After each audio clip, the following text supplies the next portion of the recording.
Bienvenido Wilmar Castro Soteldo a Las Gracias, Formas Raúl. del Libro.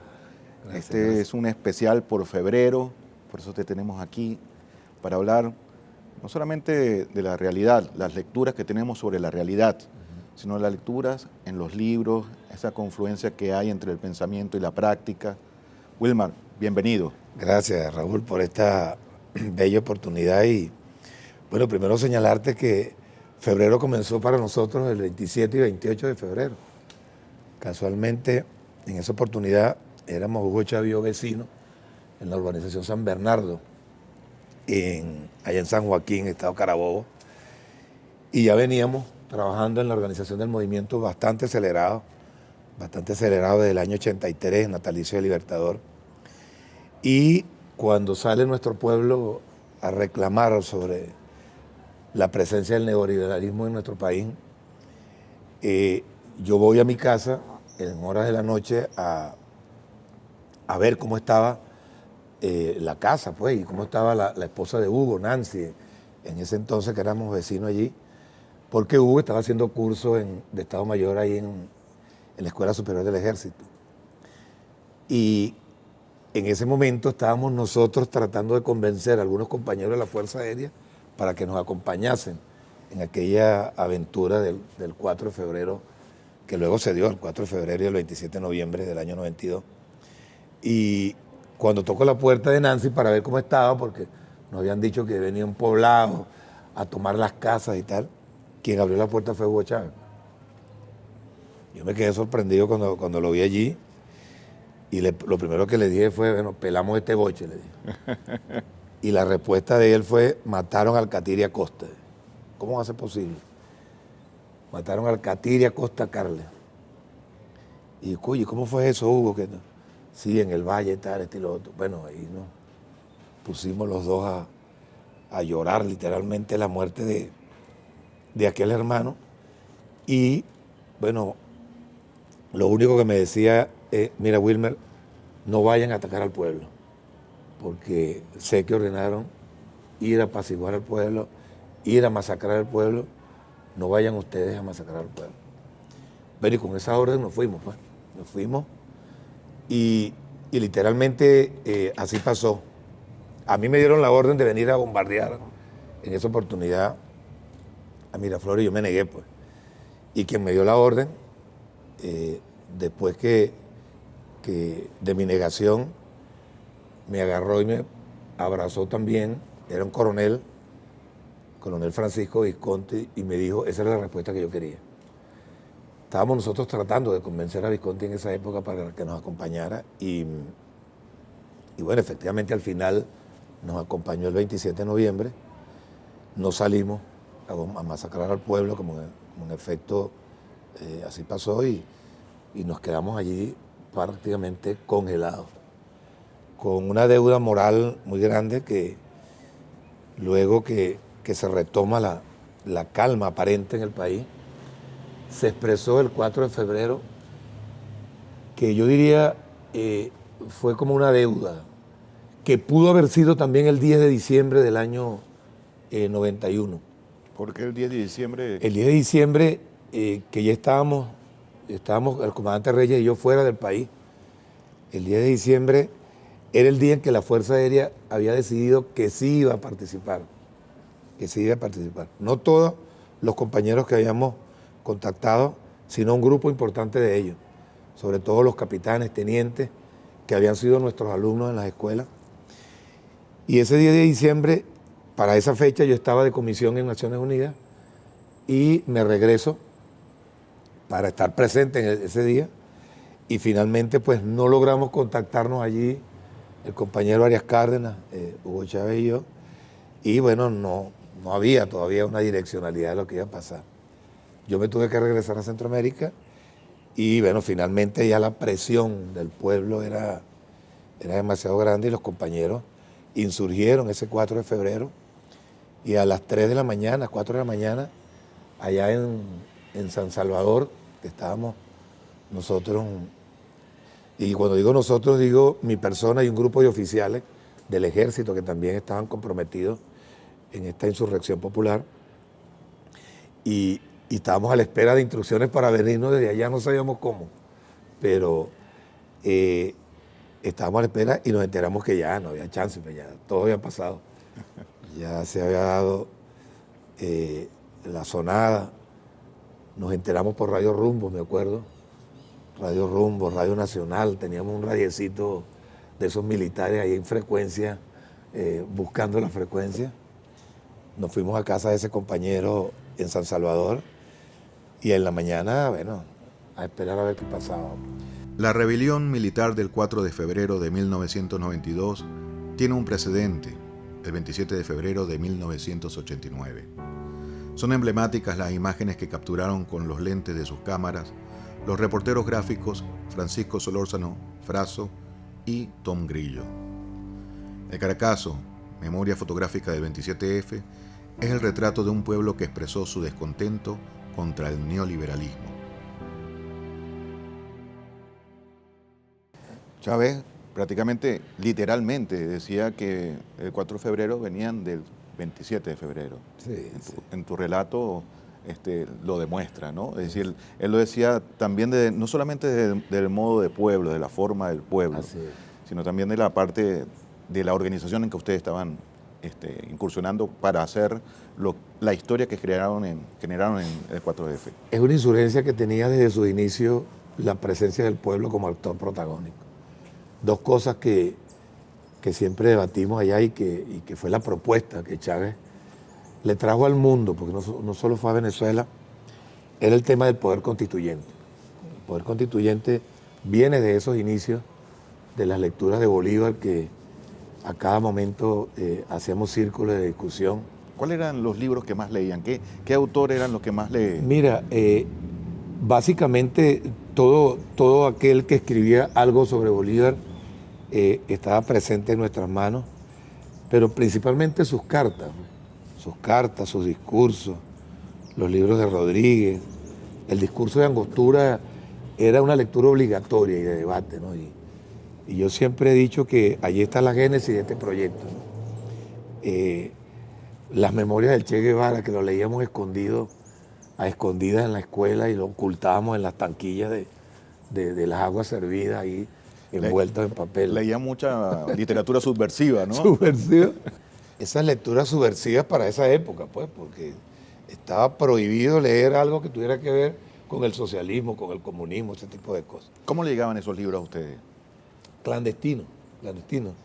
En el caso particular nuestro había un profesor de historia, que luego nos enteramos, era militante del MAS, que nos llevaba libros, hacía lecturas con nosotros, desde la escuela, desde cadetes, ya de oficiales, por supuesto con mayor libertad, y como oficiales de planta, nosotros como oficiales de planta, como oficiales instructores, introducíamos estas lecturas, pero el punto focal era el debate sobre el pensamiento bolivariano, incluyendo las lecturas de Herrera Luz, que en lo particular para mí eran muy fascinantes, porque de alguna manera esa historia novelada de Herrera Luz que mostraba como otra cara de la historia, ¿no?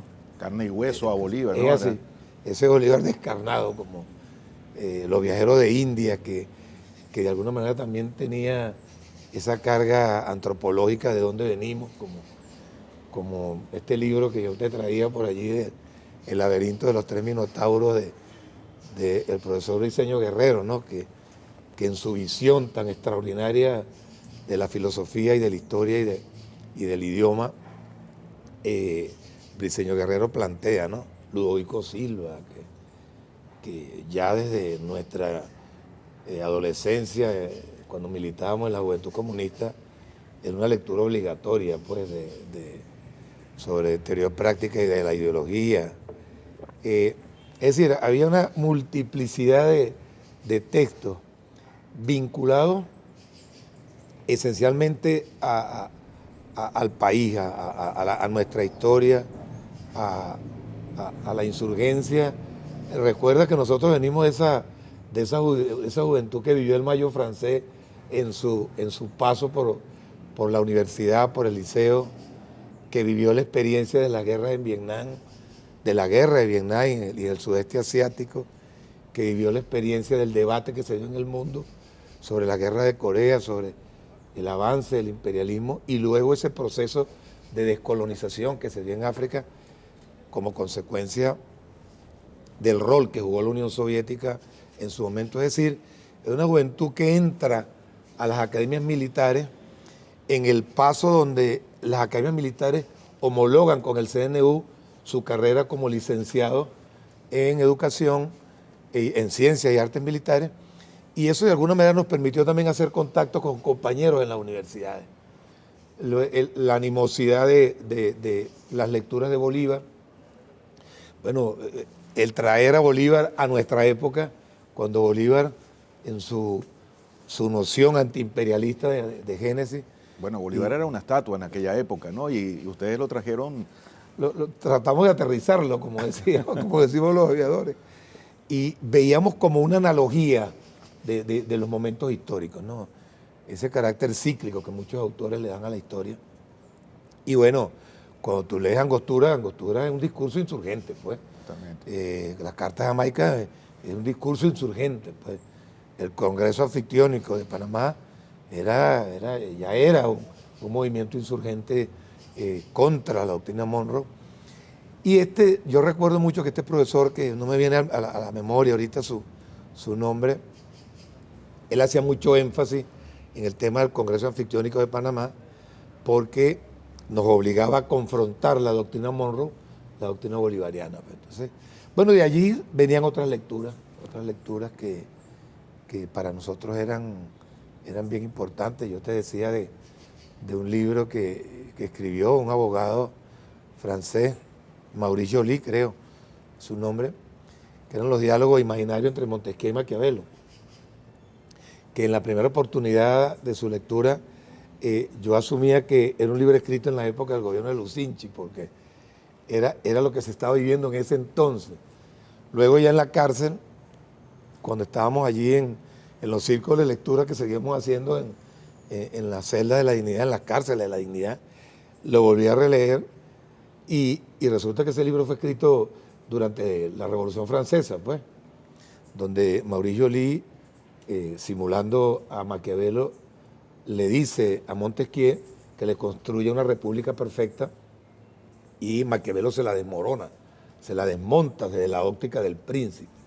Entonces la lectura del príncipe, el Estado, que para la época de Maquiavelo ya era una visión insurgente contra la Iglesia, bueno, estaba presente allí. Por otro lado, el republicanismo, pues, de los clásicos, que eran clásicos que Bolívar leía, que influyeron mucho en la formación de Bolívar. Bueno, toda esa mezcla de textos nos llevaron a ese hecho histórico del 4 de febrero, que no hay ninguna duda, fue un parto del 27 y el 28 de febrero del 89 que nuestro pueblo empujó, nuestro pueblo obligó al 4 de febrero. Más de 3.500 asesinados fue el saldo de la política represiva durante el Caracazo y los días subsiguientes. En tiempos del incendio hay hechos y datos verídicos, pero predomina la ficción. Su autor, José Roberto Duque, rinde tributo a la memoria de Gonzalo Jaurena.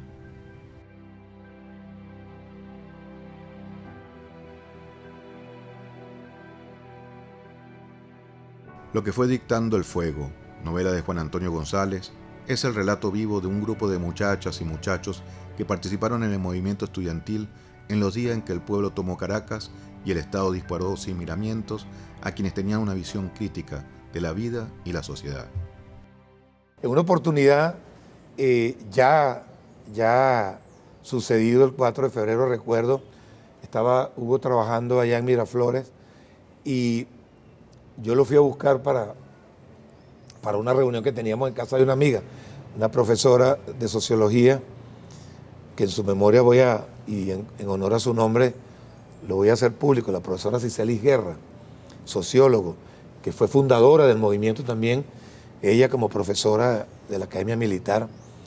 Íbamos a su casa y nos paramos frente a Miraflores, en el Palacio Blanco, a un taxi pues, que nos llevara, y no hubo ningún taxi que se parase a llevarnos porque estábamos uniformados.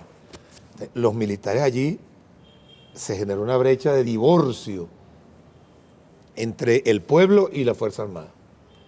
Y por casualidad se paró un taxi, un señor ahí, un carrito todo destartaladito y nos llevó. Y eso nos permitió hacer una reflexión allí, Hugo y yo, sobre la necesidad de rescate de esa fusión pueblo-Fuerza Armada, porque nosotros venimos del pueblo, pues. Hugo venía de un campo de Sabaneta, yo vengo de un barrio de Acarigo, un barrio de Turén, donde nacimos. Y por eso fíjate que la primera tarea, la primera misión que inicia la Revolución Bolivariana fue el Plan Bolívar 2000. Fue un pueblo de encuentro de la Fuerza Armada con su pueblo, que luego se tradujo en la introducción del pueblo en los cuarteles, de fusión de esa creación mágica que hizo el comandante Chávez de la Unión Cívico-Militar. Eso yo creo que ha sido uno de los aportes más importantes que verifican, que corroboran, que no dejan lugar a dudas que esto fue un movimiento que insurgió del seno de la base popular. Hay gente de izquierda, estos pensadores de izquierda y los que son militantes de izquierda que creen que las revoluciones deben ser perfectas. ¿Estás de acuerdo con eso? Bueno, yo creo que eso es una contradicción absurda, diría yo, porque el primer batallador contra los dogmas era el propio Marx. O sea, una revolución dogmática no existe. No existe porque primero deja de ser científica. Y yo creo que las revoluciones tienen una génesis científica, ¿no? Porque al construirse en dogmas, y eso es un dogma, bueno, se convierten en teología, pues. Y ahí viene un gran debate, pues. ¿Es la teología una ciencia? Puede ser, pero en la teología nada se debate. Y una revolución que no tenga debate, que no genere contradicciones, que no genere discusiones y que no se plantee cambios permanentes, no, ¿cómo va a ser revolución? No. ¿Qué libro te llevas tú para la discusión en un debate sobre el Estado? Mira, yo, ese libro que te decía de Mauricio Lee, para mí me parece que es bien importante. Hay un libro que por allí creo que lo traía sobre la sociedad del futuro de Noam Chomsky, que habla de ese estado del socialismo sindical, plantea Chomsky allí, aquí lo tenemos, ¿ve? De ese estado que de alguna manera, yo no sé si con esta cámara lo tomaremos, ¿no? Pero que de alguna manera lo tomamos, pero parece mentira que quizás quien más se acerca a esa visión del Estado que nosotros planteamos, del Estado popular, es hasta el mismo Bakunin, pues, cuando habla de Estado y anarquía, porque cuando tú hablas de un Estado conformado por el poder popular, que es el poder real, el poder, es la génesis del poder, y ese poder, y ese Estado lo asume el pueblo como tal, bueno, se acerca muchísimo a esa visión de la anarquía, que no es la visión clásica que hemos querido nosotros, o que nos han querido entender de un estado del desorden, No, yo creo que es la visión ideal del autocontrol del ser humano como individuo y como sociedad, donde construye su normativa, donde construye su visión de mundo, donde construye sus normas. Eso que intentamos hacer con las comunas en las cartas de convivencia en la comuna, por ejemplo.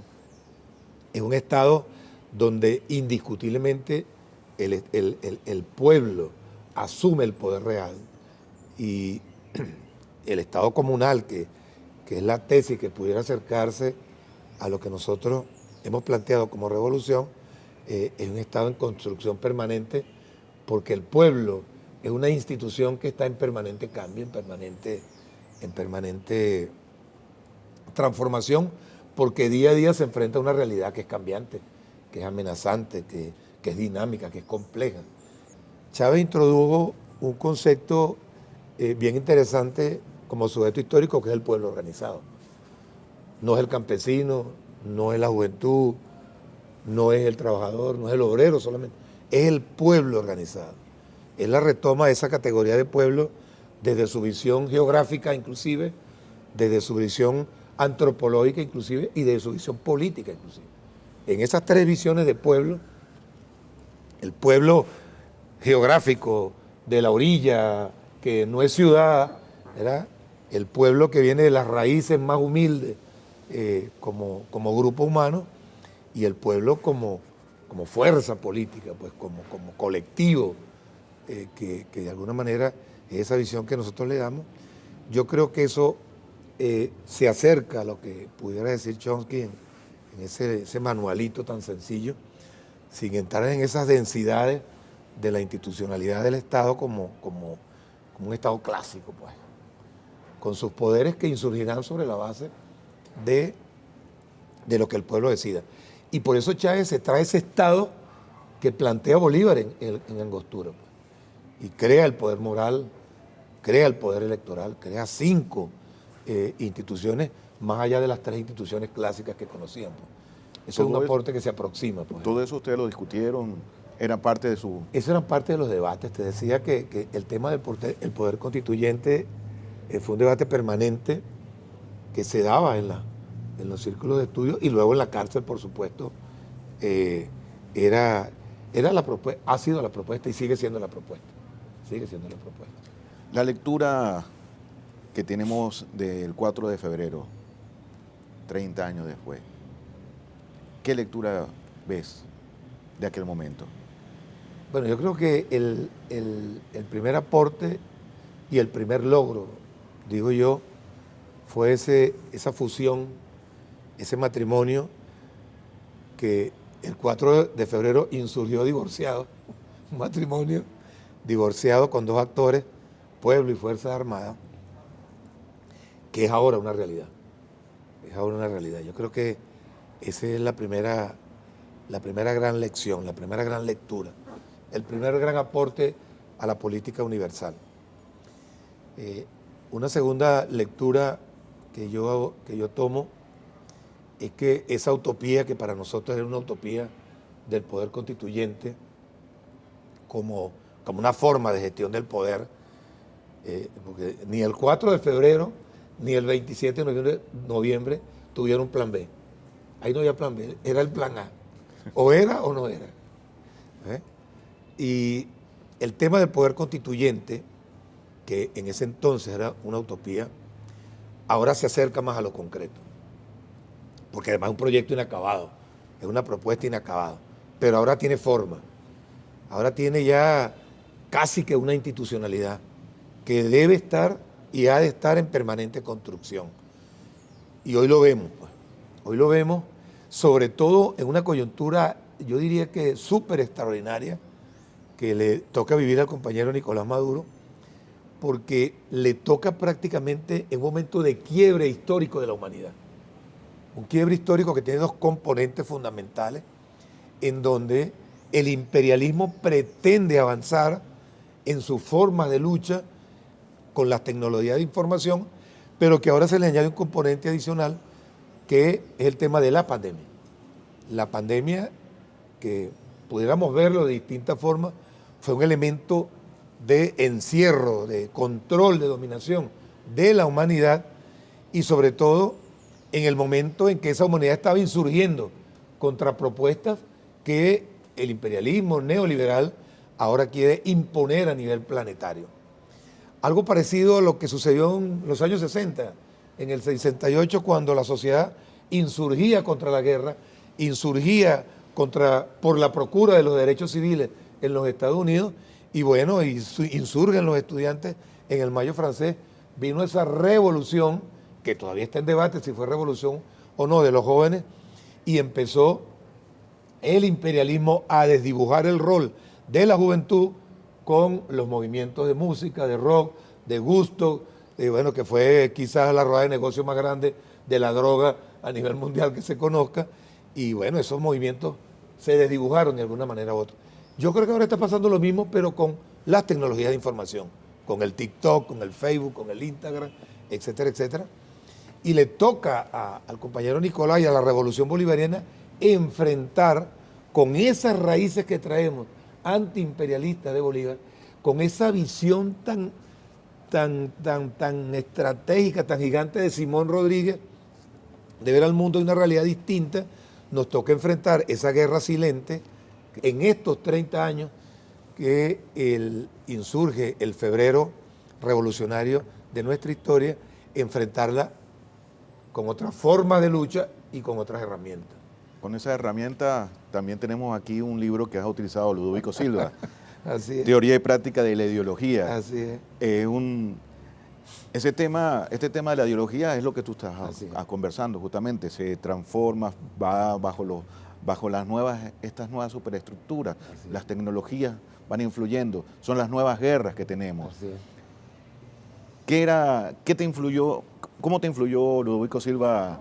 Bueno, fíjate, yo diría un hermano de Ludovico para sacar este librito viejo, que también nos orientaba la carta de la cárcel, que hay alrededor de, creo que 57, 47, sé que termina en 7, de Gramsci, que entre otras cosas, lo que de alguna manera Ludovico interpreta en sus lecturas de Marx, estos dos autores siguen teniendo para nosotros mucha vigencia, porque esa superestructura que han pretendido crearnos, la revolución bolivariana, siento que tiene una gran deuda,